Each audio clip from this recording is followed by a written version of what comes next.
Hi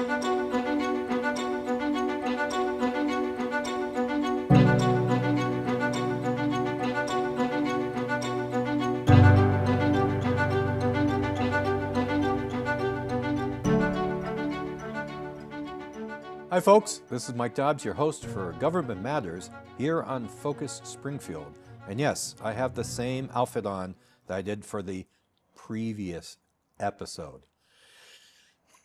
I just was lazy, I didn't bring a different shirt. But hopefully that will not prevent us from having a great discussion here with Jeromie Whalen, the young man who is running for Congress. He's challenging Congressman Neal on the Democratic ballot. Thanks for coming by. Thank you. Yeah, depends on who asks if it's young, because I'm around my high schoolers. So I was a high school teacher. So, I remember the day when I turned 30. I was in the classroom and the students were like, how old are you now? And the 26, 27, 28, that's cool. 30 came around and they're like, oh, they kind of like turn. So. What the hell do kids know anyway? What do those kids know? That's right. At this stage of my life, most people are younger to me. So I want to just do more of an introduction to you. I know you've been very, very active campaigning. I follow you on FOCUS on Facebook and other kinds of social media. And I'll give you credit. You're out there. Everywhere. That's what I hear all the time. We're everywhere. You're doing a great job in getting out and meeting people. So I want people to know a little bit more about you. I know they're going to hear a lot more as the year progresses and we get closer and closer to the election. But, okay, you've established you're a high school teacher. High school teacher, You're teaching in Northampton? Taught in Northampton for the last 11 years. I took a year leave of absence to do this, but it all really started, I grew up in Belchertown. Okay. And live in South Hadley now with my wife. Grew up in Belchertown. And Belchertown, growing up in the 90s and 2000s, small town, Western Massachusetts, and a purple place. And what I tell people is, red and blue, we often think about that in terms of, these national politics. When it comes down to it, it's hard to, have that animosity towards another person when you know their first and last name and you see them at the grocery store every day, or you're drinking a beer next to them at the bar, right? And so that really informed me on how, it's so important to establish what we were talking about, those local relationships, to kind of diffuse the tension between the politics we see play out in the national rhetoric. And so from there, I went to UMass and got a bachelor's in history. That informed me contemporary American history as well. And it also was a time in which I was working with a young adult with autism, doing home-based services and tech consulting. And I had a tremendous respect for just looking out for people and thinking about vulnerable populations, how we as individuals, but also as society, take care of them. And graduated. I actually started to work in community media, just like FOCUS Springfield here. Telling people stories, I think that that's so important. It's, that community work, and what I bring to politics is, it's not about me. It's about being a reflection of the hard work that's going on in the community. And so being able to tell those stories through kind of narratives and through interviews just like this, that's really important work, because it creates that, color of what's going on in society. And then I became a teacher, and both of my parents were educators. My father was career in Springfield, and my mother was in Belchertown. And have a tremendous respect for the profession. I didn't really understand it. When I was growing up, I would see, for instance, my mother come home and she would take a nap. And as a kid, I'm going, why are you taking a nap right now? And, once I became a teacher, I understood those naps really well, right? And so it puts you into a position where you have to really think about others. And it's a interesting dynamic too, because you see so many individuals. You see, hundreds of students throughout the day, and you have this kind of top-down statistical evaluation of what the trends are, what are the issues and concerns. But you also, just like in Belchertown growing up, every single student's first and last name and where they're coming from and their stories, right? And so I found myself working on all of that and participating in my community, in my classroom, and 2016 rolls around. And I found myself having to go into the classroom the next day and give a pep talk to a lot of vulnerable populations. We're talking about, my LGBTQ plus students, my black and brown students, not really understanding what was going to be coming down the pipeline with this administration. And I'm there. I'm an adult presence in their life. And I just kind of laid it out for them. And I said, listen, I apologize for how adults are framing the world, because this isn't how we typically operate. This is, not normal, and I don't want you to think that this is the way in which you should be acting. I like to model and demonstrate how not only to succeed in academics, but how to, be a good person. But we're gonna get through this. We're gonna work hard. We're gonna, have each other's backs, and, onwards and upwards, right? And they got it.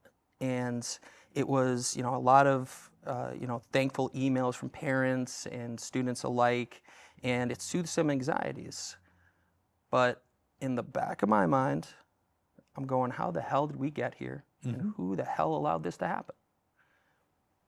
I'm in my mid to late 20s, I'm figuring out my profession, how, my master's degree was just starting. I had things that I had to look at, thinking that adults in the world were going to get us out of this situation, right? You just have that mentality of, somebody else will solve this. And you flash forward to 2024, and I'm in that same predicament now. But now I'm at the tail end of my doctorate, and now I'm a little more gray in the beard. And now I've understood that the adults that I was depending on to get us out of this mess, we dug ourselves in deeper. And I went into that classroom and I gave that same speech. We're gonna get through this. I got your back, no matter what. Crickets. There's shrugs of shoulders. And why? Because we have normalized all this behavior. We have made all the animosity, all the vitriol, all of the acts that are, in my opinion, crumbling the foundations of our democracy and trampling on our Constitution. That's par for the course now.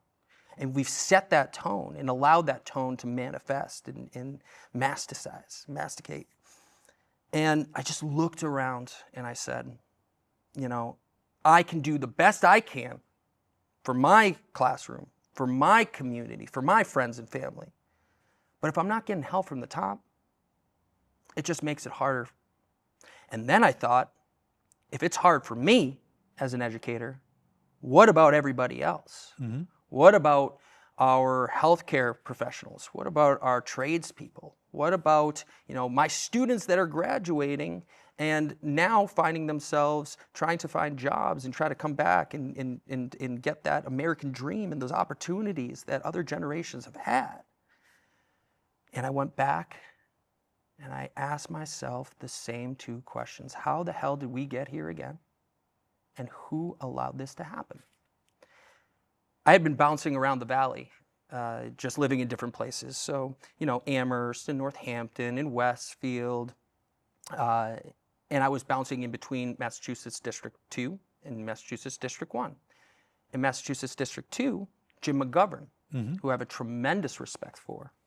And I would often, my students would be interviewing him, and he was really accessible and engaging, and in my opinion has a lot of the solutions and advocates for those, and is a champion of the things that we need in central and western Massachusetts.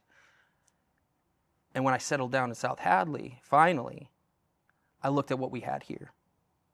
And I looked at the corporatization of our campaign finance. In Mass 2, we have Jim McGovern, who's arguing for a constitutional amendment to overturn Citizens United and get corporate money out of political finance. And right across, right over the border is, percentage-wise, the top recipient of corporate money in all of Congress. And we can't get the things that we need if we are not listening to the constituents and we're beholden to those corporations. And so what are those things? It's Medicare for all and getting corporate bloat out of a system. I'm going to, we're talking about how I'm everywhere. I'm not just at events. I'm sitting in budget task force meetings and city council meetings, and I'm hearing 20 to 40% increases in healthcare premiums in a year. That's unsustainable. And why is that? It's because of corporate greed. We see other developed countries that have systems that work and we don't, in the richest nation in the world. And then you look at tax reform and thinking about an equitable way to approach, distribution of resources from the ultra wealthy. And we have a model for that here. It's the Fair Share Amendment. We brought in billions for education and transportation and the likes. And guess what? The number of millionaires didn't go down, it went up. And we need proactive individuals that are thinking about these things and not beholden to those corporations that truly get it. The reason why you see me at so many events is because so many people need to be heard right now. And I think that that's what we're doing as a campaign. We're about a difference in platform, a difference in participation, and a difference in personality and how you can actually think about representation in a modern age. Was that enough? Yeah. Thanks, folks. We'll see you later. We'll see you later. No. I appreciate answers from people who are in politics that are actually answers as opposed to sound bites. There's a lot of things that a member of Congress has to do, and I think that one of the biggest challenges is keeping that 1 foot in the district and that 1 foot in Washington, because that's necessary. Yep. As much as you need to know what's going on in your district, you also have to be aware of how, in your case, the House works, what you need to do to advocate for certain pieces of legislation or advocate for things that are going to be beneficial to your constituents. So we're gonna play If You're Elected. If I'm elected, when I'm elected. That's what I like to say. Okay. Yeah. What kind of communications are you going to try to set up to try to make sure that you are aware of things happening in the district?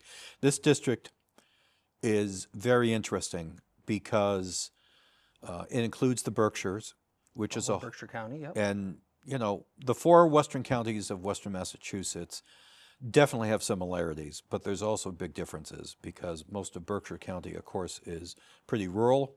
Yep. Then you go to Franklin County, which, Greenfield was a great New England mill town, and like all great New England mill towns have struggled to make that next transformation. You go into Hampshire County, which is a county that's overwhelmingly to the left, leaning to the left in terms of its politics. And then you come down here to good old Hampden County, where basically all the population is. Yep. When you start adding up. So it's a very diverse district, which means that the issues that a lot of people are facing are diverse. So how are you going to keep in touch with the district when you're in Washington? So slight clarification there, because I do love my Greenfield peeps, my Northampton peeps. That would be Mass 2 in Greenfield. Okay. But it's all of Berkshire County, right? Okay. All of Hampden County, Franklin, Hampshire, Worcester counties. But to what you were saying, you really need to be boots on the ground here because of the nuances of this district don't fall into stereotypical ways that you would analyze national politics, right? If you go to Berkshire County, for instance, an analyst would come in and they would say, you have a bunch of rural areas here. That's going to lean more conservative. It's the opposite. In our Berkshire County, that's actually more of the progressive front over there. And then you look at our more populated areas, the Westfields, the Agawams, the Chicopes. Those are more centrist and even conservative. In fact, last election, I think Westfield went Trump, right? Westfield's always been a Republican enclave. In order to understand that, what I think that we do excellent as a campaign is we get into all of these municipalities, all 83 municipalities, over a third of the landmass of Massachusetts. I have a little yellow van, and I get out anywhere and everywhere because you got to be listening to people. I was just talking recently to a city councilor who is a conservative in a conservative town, right? I said, listen, what's on your priority list for the upcoming year? The answer was affordable housing. Affordable housing for fixed income seniors. And I said, boom, that's it. Take all of the political noise out of it. We just agreed on the same thing. Let's get on the same page, right? And so to answer your question about, 1 foot here and 1 foot in Washington, the things that I really, I have a background, I just got my doctorate in mathematics, science, learning technologies.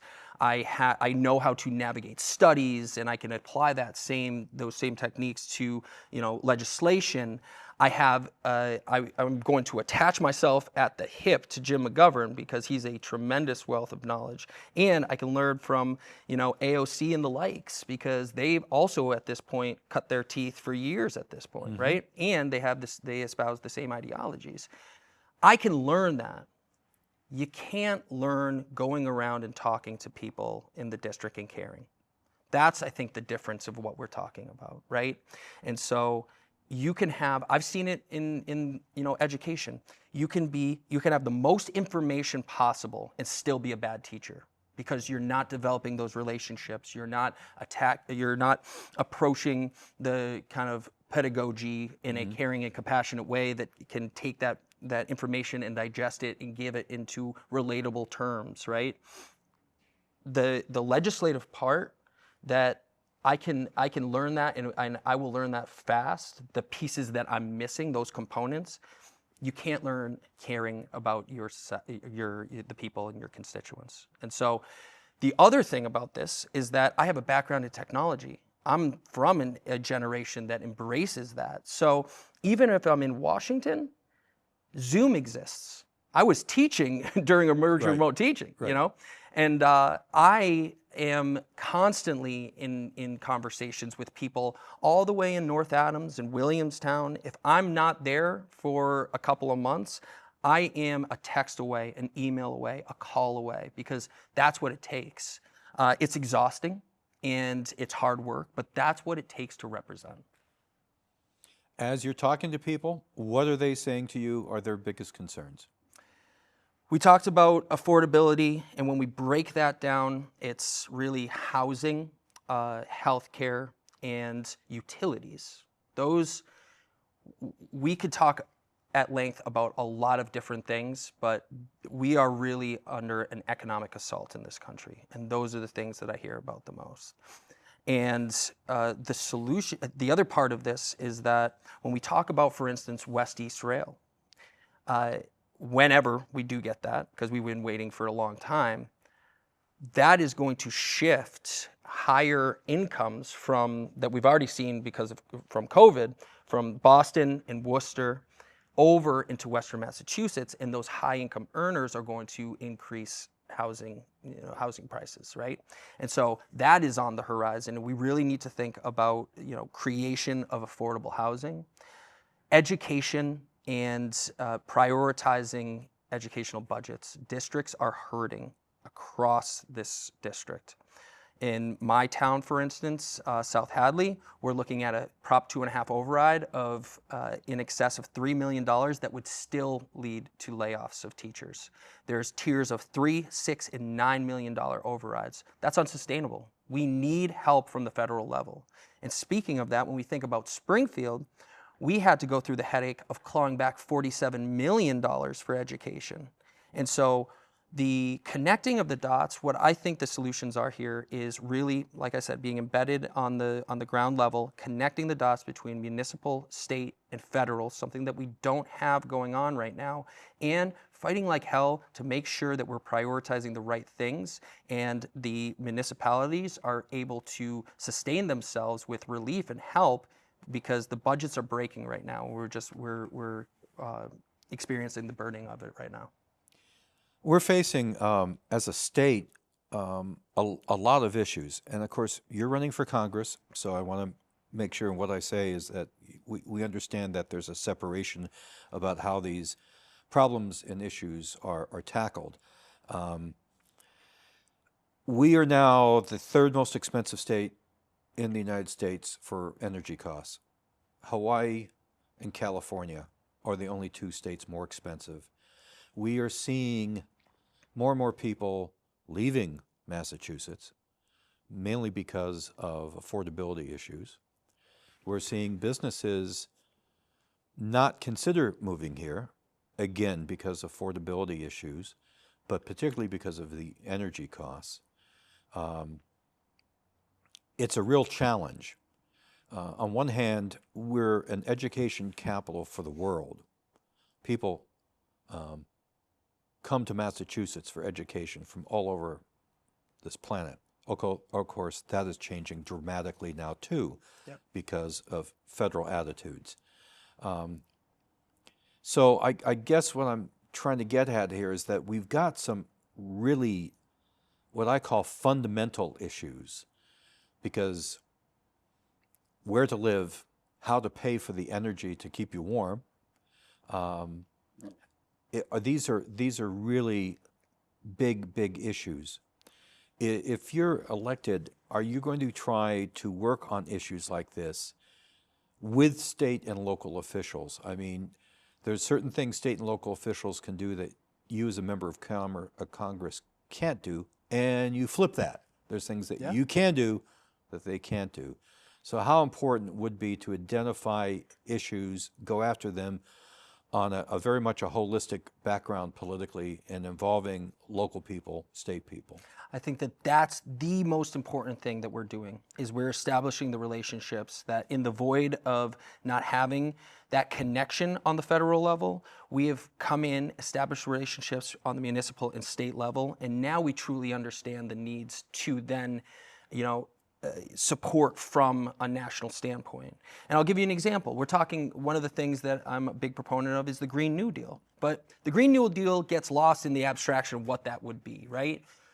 Infrastructure initiatives on green energies right here in Western Massachusetts. We're talking solar, we're talking wind, we're talking battery storage facilities. But at the same time, thinking about the environmental consequences of that, thinking about sustainability, right?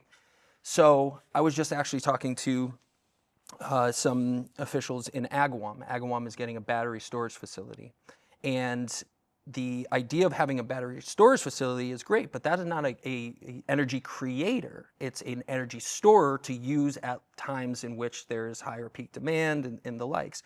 The other component of that is the potential hazards that come in the event of a fire, right? And so as we navigate all these things, you need to know exactly not just the kind of intricacies of what's going on with that battery storage facility, you need to know where it's actually going. You need to be talking to the officials and the planners to think about, in the event that this did catch fire, for instance, is that going to be polluting our greenways? Is that going to be, going into our neighborhoods? And so you need to have those connections on the municipal and state level. You also need to know where you can fill in the gaps when it comes to our state budgets, because a lot of the burden is on the state.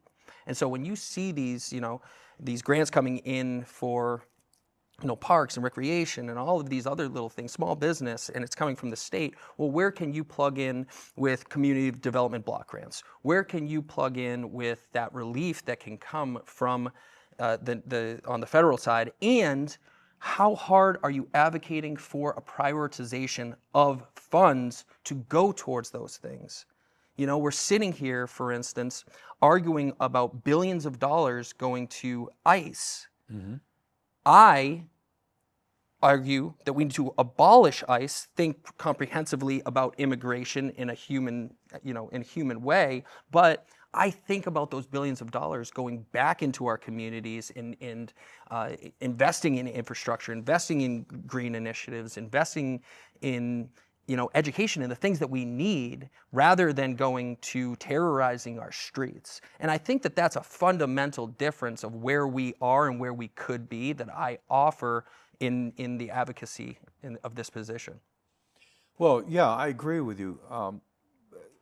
Taking a look about how the current administration decides to spend money and allocate money, we have seen that the core issues that everybody talks about, inflation, for instance, the impact of tariffs on American consumer goods, the fact, energy-wise, we are stepping away on the federal level from green initiatives instead of full speed ahead on green initiatives. It's really overwhelming at times. Are you ready to be overwhelmed? I don't mean that to be a flip question, but this, if you're elected, I mean, you're being tossed into the deep end of the pool. And you certainly strike me as a guy who's going to do his research, but at the same time, there's always, going to Congress can be pretty intimidating and especially frustrating to a freshman who wants to do stuff, but has to sort of pay their dues in order to get things done. Are you ready for... I'm excited. Conceivably being frustrated and overwhelmed? I'm excited. I'm excited because I think that we are at an inflection point in American history, and I think that right now calls for real people in real positions of power. And when you say pay your dues, the thing that I can stand 10 toes on is those dues aren't paid to corporations. They're paid to the constituents of Mass 1, and those are the people that I see day in, day out.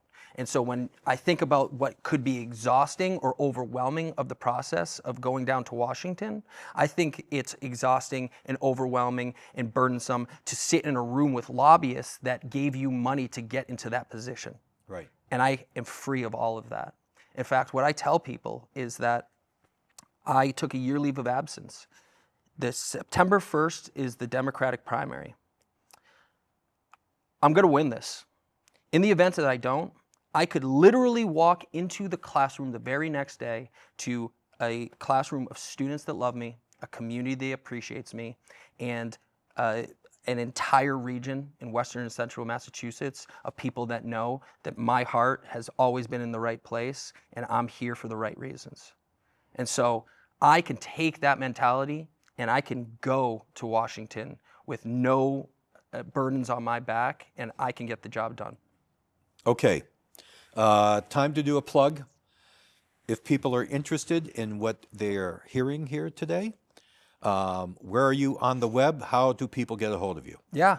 Whalen for Congress, F-O-R, congressma.com. Whalen for congressma.com. We're also on Facebook. We are on Instagram. We're on TikTok.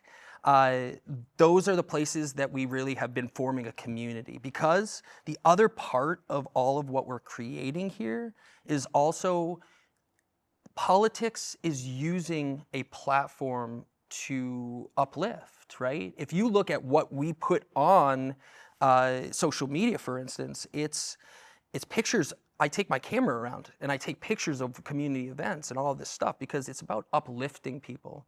I think to getting to your point about where you can find us online, but you can also come and join our community, because we just in our past canvas, our door knocking session, we had 60 people out in a snowstorm because they believe in what we're creating, right? So volunteering is super important.